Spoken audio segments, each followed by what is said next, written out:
ஹாய்ங்க, எங்கள் வீட்டில் இன்றைக்கி சிக்கன் கிரேவி தான். அதுக்கு மசாலா ரெடி பண்ணுறதுக்காக எல்லாம் வறுத்து வச்சுருக்காங்க.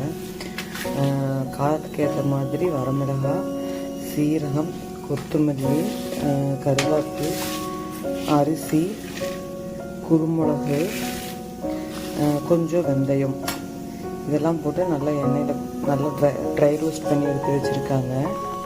இதை பவுட்ரு பண்ணி ஆறுனதுக்கப்புறம் பவுட்ரு பண்ணி வெங்காயத்தையும் வெள்ளவங்காய் பூண்டையும் வதக்கி உள்ளே போட்டு நல்லா மிக்ஸ் பண்ணி அரைச்சி எடுத்துட்டோம்னா நம்மளுக்கு கிரேவி வைக்கிறதுக்கு உண்டான மசாலா ரெடி ஆகிடும். வறுத்து வச்ச மசாலாவை நல்லா பவுட்ரு பண்ணி வச்சுருக்குறவங்க இது வெங்காயம் வதங்கினதே உள்ளே கொட்டி நல்லா மிளகா ஆட்டி எடுத்துக்கலாம். வெங்காயம் வெள்ளவங்காய் பூண்டு போட்டு நல்லா சோற வதக்கி எடுத்துக்கலாம். நல்லா வெங்காயம் வதங்கிடுச்சுங்க. வச்சுக்கிற வெங்காயத்துக்கு கூடங்க அந்த பவுட்ரு பண்ணி வச்சுக்கிற மசாலா உள்ளே போட்டு நல்லா மிக்ஸ் பண்ணிக்கலாம். அவ்வளோதானுங்க.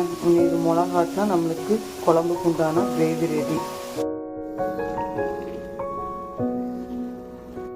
கொஞ்சம் எண்ணெய் ஊற்றி வதக்கிறப்ப சிக்கன் இந்த மாதிரி உருண்டையாக வந்துடுங்க. அதுக்கப்புறம் நம்ம அரைச்சி வச்சுக்கிற மிளகு ஊற்றிக்கலாங்க. இப்போ நம்ம அரைச்சி வச்சுக்கிற மிளகு எடுத்து சிக்கனுக்குள்ளே ஆட் பண்ணிக்கலாம். இப்போ மிளகு ஊற்றி வச்சுங்க நல்லா மிக்ஸ் பண்ணி விட்டுக்கலாம். மிக்ஸ் பண்ணது கூட உப்பு கொஞ்சம் சேர்த்திக்கலாங்க. கொஞ்சம் தண்ணியும் சேர்த்திக்கலாம். பேலன்ஸ் மிளகு இருக்குதுங்க, வறுவலுக்காக எடுத்து வச்சுருக்கிறேன்.